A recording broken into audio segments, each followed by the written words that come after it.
چرا نشه؟ معلومه که میشه. سوسکیامونو یه فر میدیم و میریم واسه یه آرایش برای مدرسه یا حالا دانشگاه. نمیدونم چرا ولی هر وقت که میگم آقا من مدرسه میرم چیز باورش نمیشه. مثلا 12 هم یعنی سال آخرم خدا رو شکر و دیگه چرا باورتون نمیشه؟ رشته‌م هم طراحی لباس و دوخته. اول از همه یه ژل ابرو خیلی قوی و خفن استفاده میکنیم که هم ابروهامون رو فیکس نگه داره هم سفیدک نزنه. شما رو نمیدونم ولی من از مقنعه خوشم میاد. من به فیسم میاد نمیدونم چرا. مرتب بودن ابرو جوری رو فیس تاثیر داره که از 100 تا عمل زیبایی نداره. من این ژل ابرو رو بهتون پیشنهاد میکنم چون نگاه کن چه لیفتی میکنه و این همینجوری میمونه. سفیدک هم که اصلا نمیزنه. قیمتش هم خیلی اقتصادیه. عمرم بتونین حدس بزنید این محصول چیه تو دستم. اسپری کرم پودر. انقدر نچراله واقعا هیچ کس نمیفهمه. تکونش میدید، اسپری میکنید رو پوستتون،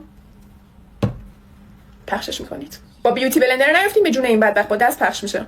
یه درجه هم پوست رو روشن میکنه که خیلی خوشگله. خدایی ببین چقدر نچراله، واقعا کسی میفهمه. پاکم نمیشه دیگه. کاورش به نظر من خیلی خوبه و خیلی هم نچراله دیگه، خودتون دارید میبینید. مرحله بعد خب اینقدر بیرنگرو نمیخواین باشین دیگه، یه ذره بر رنگ داشته باشین. ازش کم بزنید. به لبتون هم بزنید در همین حد کافیه. یک کوچولو هم ببینیتون بزنید طبیعی تر شه.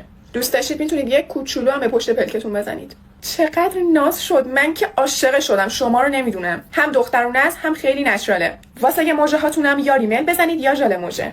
این سه تا محصولی هم که الان ازش استفاده کردم از پیج داخل کشنه. اگر این دوتا رو با هم دیگه بخری این ژل ابرو واسه رایگان در میاد.